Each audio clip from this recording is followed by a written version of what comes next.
Dhoom Dham movie ఇప్పుడే నెట్ఫ్లిక్స్లో చూశాను. Starring Yami Gautam, Pratik Gandhi, write and directed by Rishab Sethu. Movie నాకు ఎలా అనిపించిందో చెప్పాలంటే పర్లేదు, బాగానే అనిపించింది. సో ప్లాట్ విషయానికి వస్తే ఒక చిన్న పెన్ డ్రైవ్, ఆ పెన్ డ్రైవ్లో ఇంపార్టెంట్ క్రైమ్ డీటెయిల్స్ ఉంటాయి. అది హీరో హీరోయిన్ దగ్గర ఉంటుంది. దానికోసం విలన్స్ వాళ్ళిద్దరు వెనకాల పడతారు. దీని మీదే కథ మొత్తం జరుగుతుంది.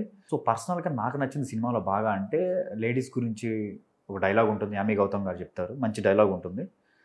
సో మంచి కామెడీ సీను. అంటే ఇది ఎలా ఉంటుందంటే సినిమా థ్రిల్లింగ్గానే తీశారు, బట్ థ్రిల్ అనిపించదు. అంత కామెడీ జోనర్ ఉంటుంది, రొమాంటిక్ కామెడీ ఉంటుంది, యాక్షన్ ఉంటుంది, ఎంటర్టైన్మెంట్ వేలోనే కన్వే చేశారు. అదేదో ఒక థ్రిల్లర్ అలా అనిపించదు సినిమా. ఒక ఎంటర్టైన్మెంట్ వేలో సింపుల్గా చూసి ఎంటర్టైన్మెంట్ అయ్యేలాగా సినిమా తీశారు.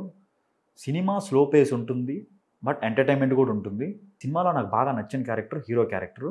హీరో క్యారెక్టర్కి క్లాసియా ఓబియా అని ఒక డిజార్టర్ ఉంటుంది. ఆ డిజార్టర్ మీద హీరో హీరోయిన్ మధ్య మంచి కామెడీ జనరేట్ చేశారు. లైక్ అది అతను ఎంత సిచ్యువేషన్లో ఉన్నా కూడా, ఎంత పరిగెడుతున్నా కూడా రూల్స్ ప్రకారం వెళ్ళటం, ఆ మైండ్ సెట్ చాలా బాగా డిజైన్ చేసుకున్నారు ఆ కామెడీ సీన్స్. సినిమా క్లైమాక్స్ వరకు కూడా కామెడీ, యాక్షన్. సో కామెడీ చుట్టే సినిమా తీశారు. సింపుల్గా నెట్ఫ్లిక్స్లో వెళ్ళి సింపుల్గా వాచ్ చేయడానికి మాత్రం ఈ సినిమా ఓకే. సో ఇది ఫ్యామిలీతో కలిసి చూడొచ్చు అంటే ఖచ్చితంగా చూడొచ్చు. ఇందులో అంత ఇబ్బంది పెట్టే సీన్లు ఏం లేవు. సో చాలా నీట్గా ఫ్యామిలీతో కలిసి చూడాల్సిన సినిమా, చాలా బాగుంది. సో ఇది అందరికీ నచ్చుతుందని నేను చెప్పలేను, నాకైతే పర్సనల్గా యావరేజ్ అనిపించింది. ఇది మీరు కూడా చూడాలనుకుంటే నెట్ఫ్లిక్స్లో స్ట్రీమ్ అవుతుంది, వెళ్ళి చూడాలనుకున్న వాళ్ళు తప్పకుండా చూడండి. మన ఛానల్ సబ్స్క్రైబ్ చేసుకోండి. నెక్స్ట్ వీడియోతో మళ్ళీ కలుద్దాం. Thank you.